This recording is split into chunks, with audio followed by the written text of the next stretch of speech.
Assalamualaikum warahmatullahi wabarakatuh. Sebelumnya izin memperkenalkan diri, nama saya Anissa Fitriani dari kelas A2 Pendidikan Bahasa dan Sastra Indonesia.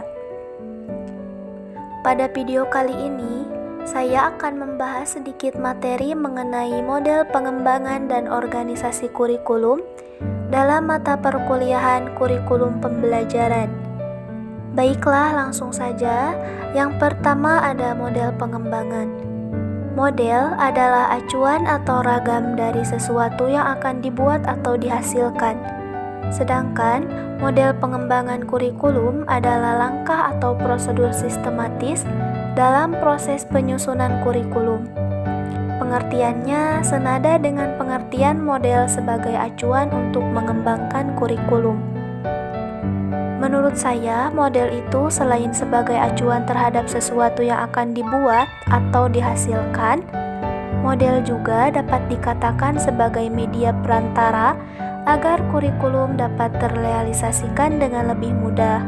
Makanya, dalam Salindia dijelaskan bahwa model pengembangan kurikulum adalah langkah atau prosedur yang sistematis dalam proses penyusunan kurikulum. Selanjutnya ada model pengembangan dan organisasi kurikulum. Model kurikulum terdiri dari 3 poin. Yang pertama ada mendesain, yang kedua menerapkan, yang ketiga mengevaluasi. Di sini saya akan menjelaskan pengertian dari ketiga poin tersebut. Yang pertama ada mendesain. Mendesain adalah kegiatan kreatif untuk merancang dan merencanakan sesuatu yang fungsional dari ide pribadi tentunya yang lebih memiliki nilai dan memberi kemanfaatan. Selanjutnya menerapkan. Menerapkan adalah proses penerapan terhadap sesuatu dan mempraktikannya sesuai dengan teori atau metode serta hal lain untuk mencapai tujuan tertentu. Kemudian ada mengevaluasi. Mengevaluasi adalah proses evaluasi atau evaluation yang diartikan sebagai penaksiran atau penilaian terhadap suatu hal atau objek berdasarkan pada acuan-acuan untuk menentukan tujuan tertentu. Selanjutnya ada organisasi kurikulum. Organisasi kurikulum ini terdiri dari ruang lingkup, urutan bahan, kontinuitas, keseimbangan, dan keterpaduan.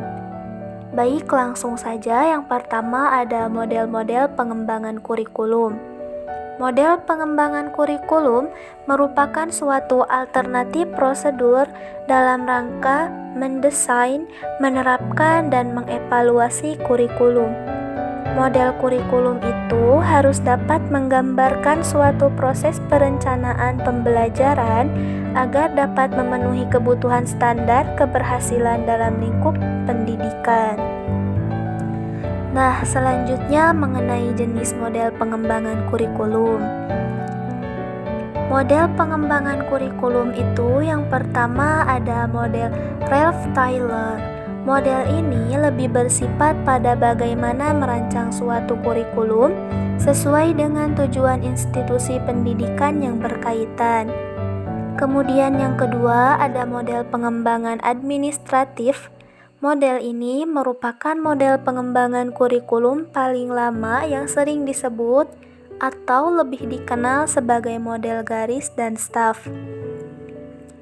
Kemudian yang ketiga ada model grassroots atau the grassroots. Model ini berlawanan dari model sebelumnya karena model ini dikenal sebagai model desentralisasi yang inisiatif dan upaya pengembangannya berasal dari bawah yaitu guru dan sekolah. Kemudian yang keempat ada model demonstrasi.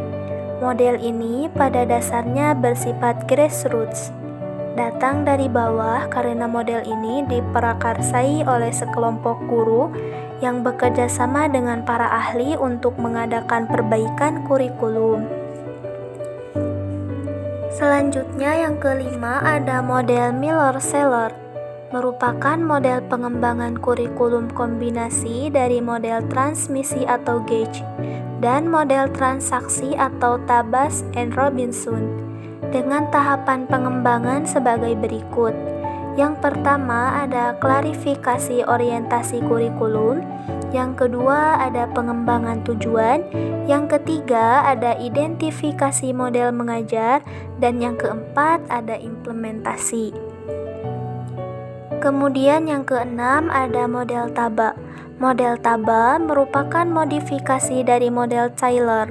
Modifikasi tersebut penekanannya pada pemusatan perhatian guru. TABA mempercayai bahwa guru merupakan faktor utama dalam upaya pengembangan kurikulum. Kemudian langkah-langkah pengembangan model TABA. Model ini terdiri dari langkah yang pertama yaitu mengadakan unit eksperimen bersama dengan para guru. Yang kedua ada menguji unit eksperimen. Yang ketiga ada mengadakan revisi dan konsolidasi. Yang keempat mengembangkan ke seluruh rangka kurikulum. Yang kelima ada implementasi dan diseminasi. Kemudian yang ketujuh ada model Buchem.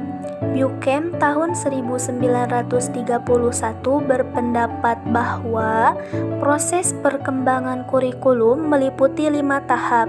Di antaranya yang pertama yaitu ada menentukan area atau wilayah yang akan dicakup. Kemudian yang kedua ada menetapkan personalia.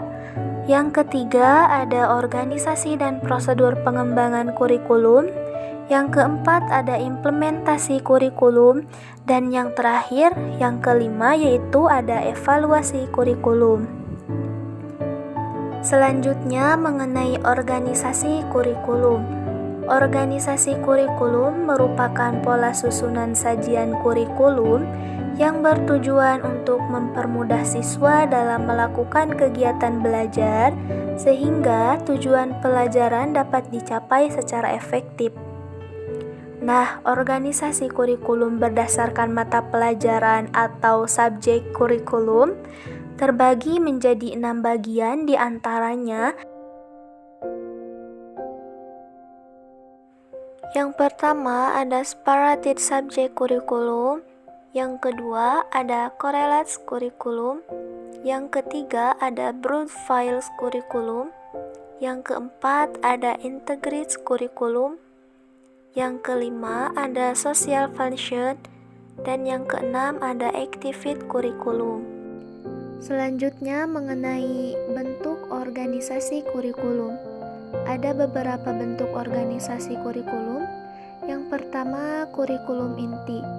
Kurikulum ini selalu menggunakan bahan-bahan dari berbagai mata pelajaran atau disiplin ilmu guna menambah atau menyelesaikan permasalahan yang dihadapi atau yang dipelajari siswa. Kemudian ada social function dan crisis situation.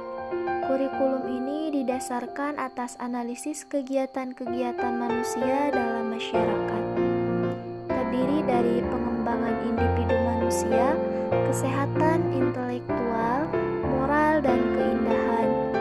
Selanjutnya, perkembangan partisipasi sosial yang terdiri dari hubungan antar pribadi dan kelompok. Yang terakhir ada perkembangan menghadapi lingkungan, terdiri dari alamiah, teknologi, dan ekonomi. Ada 4 tipe pembelajaran proyek yang dapat dikembangkan dalam exhibit kurikulum. Di antaranya ada construction on creative project. Yang kedua ada appreciation on enjoyment project. Yang ketiga ada the problem project. Dan yang terakhir nomor 4 ada the drive of specific project. Demikian pemaparan materi yang dapat saya sampaikan. Mohon maaf apabila terdapat banyak kesalahan. Saya akhiri. Wallahul muwaffiq ila aqwamit thoriq. Wassalamu